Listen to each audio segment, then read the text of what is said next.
Depuis le début du chapitre, je te parle des triangles rectangles seulement. Donc, ce que je vais te montrer aujourd'hui, c'est pour les triangles quelconques. Donc, tous les autres triangles que je te demande de prendre ton cahier de notes, puis on va aller écrire ça ici. Donc, la loi des sinus, c'est comme ça qu'elle s'appelle, la loi des sinus, parce qu'on va utiliser vraiment juste des sinus. On va l'utiliser dans les triangles quelconques seulement.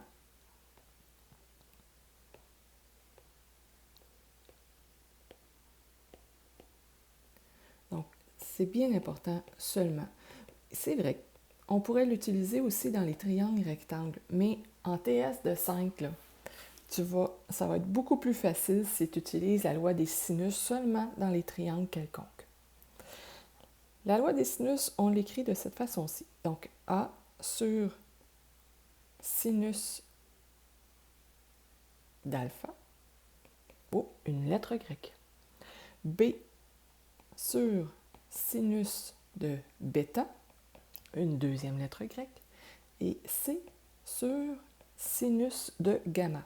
Gamma, comment on le fait? Là? Ça ressemble à un poisson, comme ça, mais la queue du poisson est plus serrée. Donc, vraiment comme ça. On utilise alpha, bêta et gamma parce que c'est les trois premières lettres de l'alphabet grec. On a déjà parlé de l'alphabet grec. En haut, ben, c'est petit a, petit b et petit c, les trois premières lettres de notre alphabet. On va faire un exemple. Je veux que tu détermines la mesure du côté manquant. Donc, on a un triangle avec un angle de 68 degrés, un angle de 50 et un côté de 36 cm. Si jamais ça t'arrive dans un exercice ou un devoir qui n'a pas de lettres, tu as le droit d'y rajouter, toi. Donc, moi, je vais rajouter A, B et C.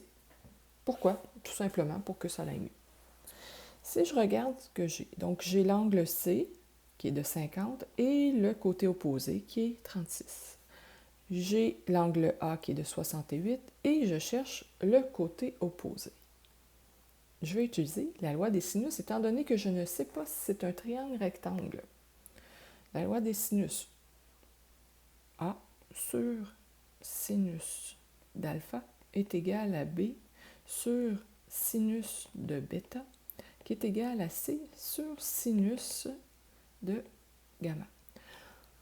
Bon, là, c'est certain qu'ici, je n'aurais pas besoin de la troisième partie. Donc, la troisième partie, ici, je n'aurais pas besoin de l'écrire. Mais c'est juste pour te rappeler que tu as quand même trois rapports que tu peux utiliser. Je vais remplir ce que je connais. Donc, petit a. Petit a, je vais dire que c'est 36. 36. Sur le sinus de l'angle opposé. Donc, l'angle opposé, c'est 50 degrés. Donc, sinus de 50 est égal à x sur sinus de 68. Après ça, qu'est-ce qu'on fait pour trouver la mesure? Bien, je vais faire le produit croisé. Donc, x est égal à 36 fois sinus de 68 divisé par sinus de 50. Je fais mes calculs avec ma calculatrice, ça me donne 43,5727 cm. Voilà. Donc, je viens de trouver la mesure d'un côté qui manquait dans un triangle quelconque. On va faire un deuxième exemple. Je veux trouver la mesure de l'angle qui manque. Donc, ici, j'ai des mesures. Étant donné qu'on ne sait pas si c'est un triangle rectangle, j'utilise la loi des sinus, qui est A sur sinus d'alpha est égal à B sur sinus de bêta, qui est égal à C sur sinus de gamma. Encore une fois, tu n'as pas besoin du troisième. Le troisième, à quoi il va servir, le troisième rapport? C'est si jamais je te demande de trouver toutes les mesures des côtés ou toutes les mesures des angles aussi, donc tu vas avoir besoin de trois rapports.